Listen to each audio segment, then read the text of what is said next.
I go, okay, I'm still here. And then I come back and I feel like it was very positive with everybody. I go, okay, he needed a match and I was back. I go, okay, great. I feel a little bit better now. And now you're still here. And this is what's interesting is because everybody, is it? Everybody in the Spirit Squad was wildly athletic and very talented. Yeah.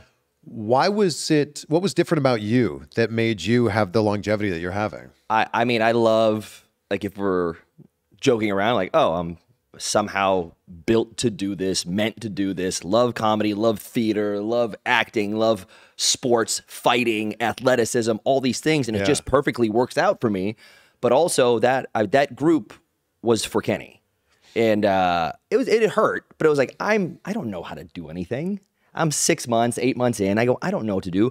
I love being in this group because Kenny's really good and he's like 19. It's so funny. He's teaching me stuff that you wouldn't learn behind the scenes for 10 years. And I go, man, this guy's way ahead. He's got it figured out. But then you get to a point where it's like, you're 6 months into the Spirit Squad and it's like, everybody can get pinned except for Kenny. And you're like, oh, I got to get pinned again. You're like, and we're kind of getting beat up.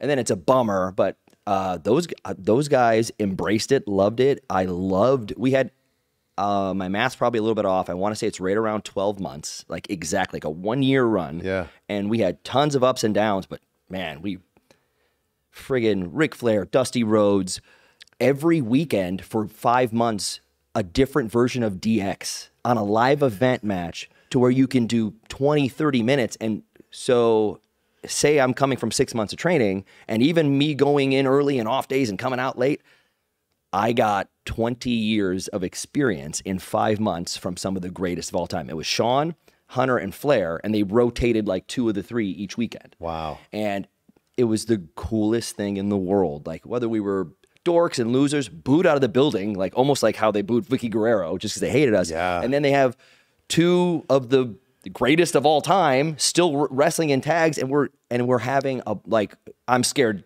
to death, and I'm like, I don't want to like mess up and like hurt Shawn Michaels while I'm doing a neck breaker or something. But I'm scared to death, but we're doing great, and we're listening to what they say, and we get to a point where we're like comfortable with them. But I got so much training from those 3 guys in a couple of months that it was all of us, not just me. But I don't know there's a school in the world. You can go to Shawn Michaels Wrestling School and have him teach you. Yeah. But it's not Shawn Michaels, Triple H, and Ric Flair live in front of a crowd. Yeah. So I don't know what better training anybody could have. And I was just very lucky, I think. And Nikki's still here. But that's what's so amazing. Like, your career is so amazing. Like, the longevity that you've had, especially with so many of your peers not being able to be around.